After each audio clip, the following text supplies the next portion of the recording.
Welcome once again to Lehto's Law. Here's Steve Lehto. I mentioned from time to time that I'm from Michigan. I'm actually sitting in Michigan as I speak to you right now. And I will call out any state that I think does something inappropriate, even if it's my home state. So Michigan has now rolled back reforms on civil asset forfeiture. This story is from Reason.com. Jacob Solom wrote it. And Michigan is now a more dangerous place for anyone who flies with large amounts of cash. If you're flying with cash, Michigan might not like that. From 2015 to 2019, in response to complaints that greedy cops were indiscriminately grabbing property they claimed was connected to criminal activity, Michigan legislators repeatedly amended the state's civil asset forfeiture laws.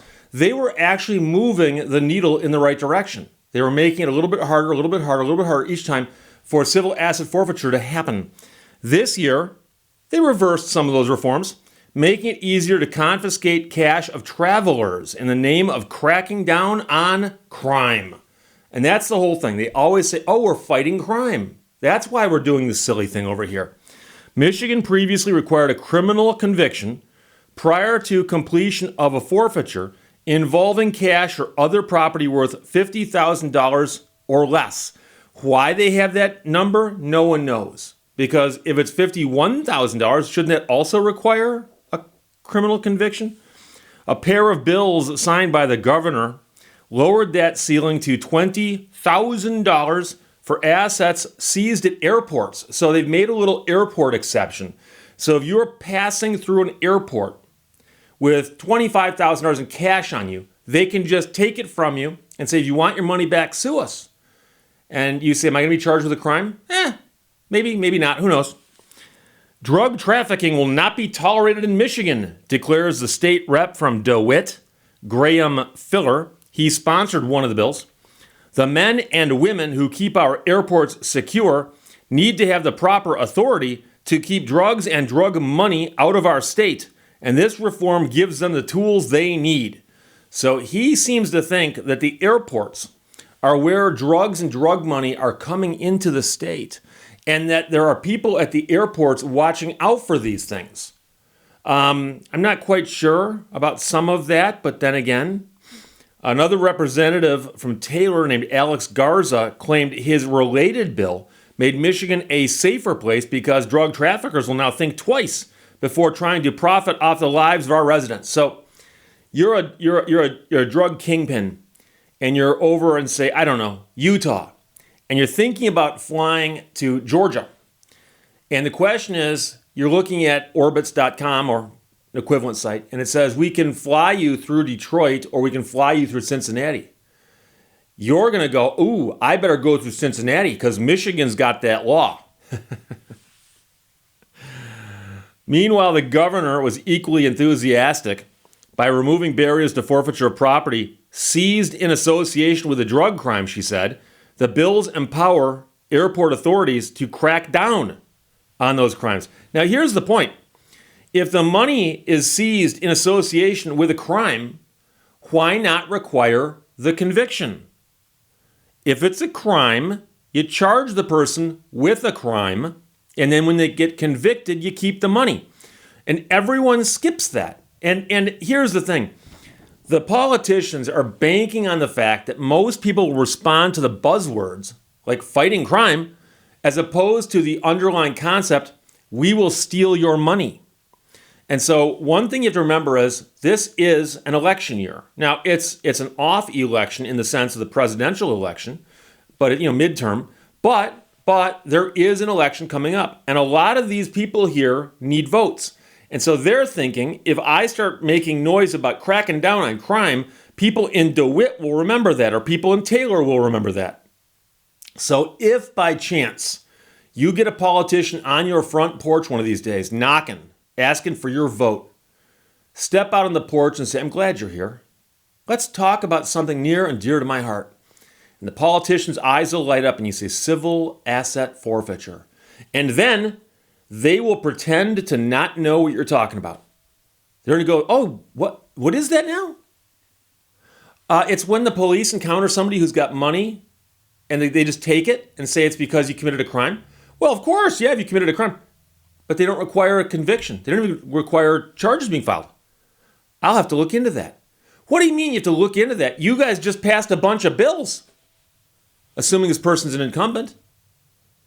Oh, you know something? I'll have my people back at the office research that for you. No.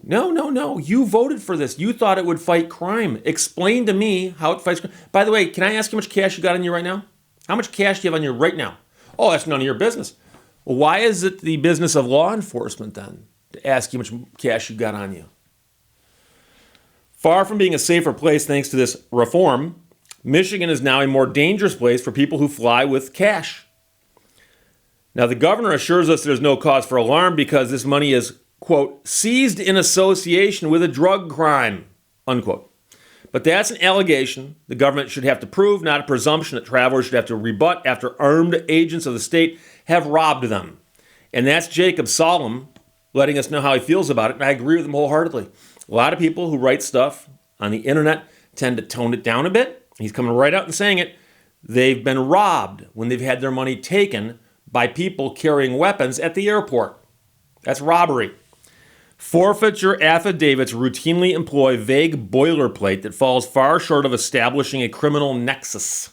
Michigan law enforcement agencies have a strong incentive to assume the money they came across is drug-fueled because they get to keep 90% of the money they get. They get to keep 90% of it. And remember, the boilerplate language they use is stuff like, oh, the money was in bundles and it had been rubber banded into bundles.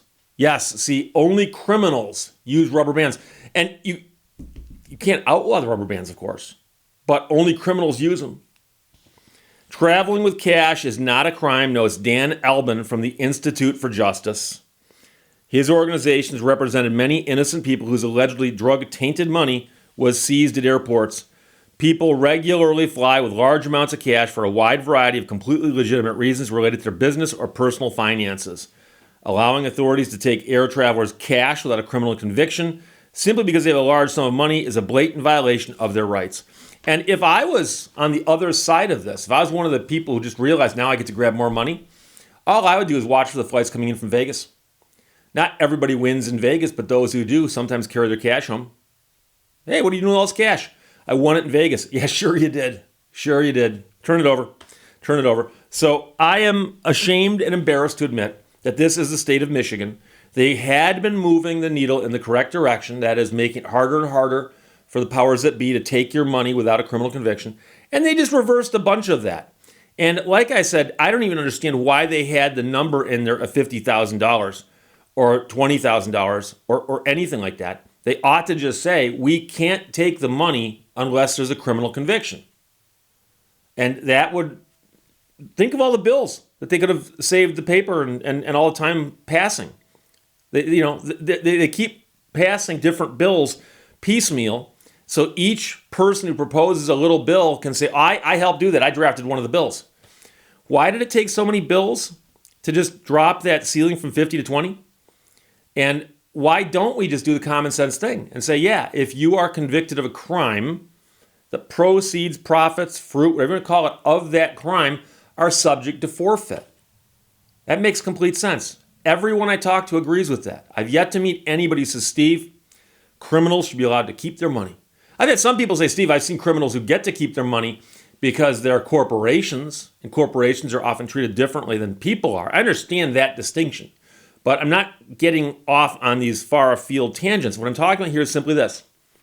Someone is committing crimes. They get caught, they get charged, fair trial, convicted, they lose all their appeals. Okay? Turns out that they had gathered up money, which was profit from those crimes. Now, if the money can be returned to victims, like let's suppose someone embezzles money and they get arrested. Well, the money they've embezzled, if you can return it to the rightful owner, you do that. But somebody's running a long-term enterprise peddling illicit drugs. And they get busted, and they get charged, and they get convicted, and they're sent off to the hoosegow.